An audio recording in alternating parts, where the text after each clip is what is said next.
Hey guys, welcome to football দুনিয়া। ভারতের ভিডিওতে সবাইকে স্বাগত। এই ভিডিওতে একটা ছোট্ট আপডেট তোমাদের সঙ্গে শেয়ার করব।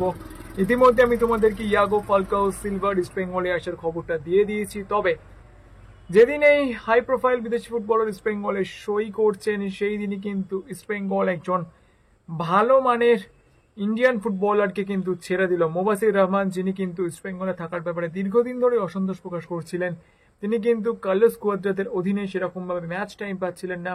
সেই মোবাসির রহমান কিন্তু চেন্নাইন এফসি, অর্থাৎ তার পুরনো ক্লাব, সেইখানে কিন্তু লোন ডিলে যোগ দিতে চলেছেন।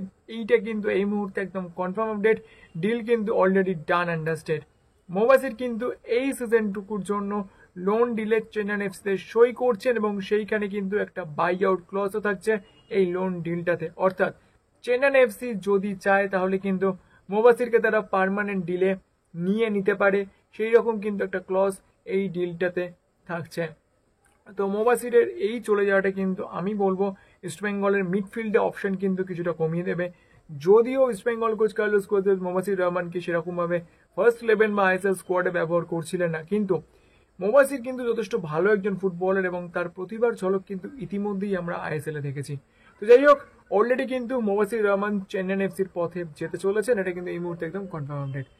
চলো, এই আপডেটটি তোমাদের সঙ্গে শেয়ার করা ছিল। যদি ভিডিওটা ভালো লাগে তাহলে লাইক করে দিও, আর মনে করে আমার চ্যানেলকে সাবস্ক্রাইব করতে ভুলো না, কারণ সবসময় যেটা বলি তোমরা সাবস্ক্রাইব করলেই কিন্তু আরো ভালো ভিডিও করার মোটিভেশন পাওয়া যায়। তো চলো, এখন তোমাদের এই পর্যন্ত দেখা হচ্ছে পরের ভিডিওতে।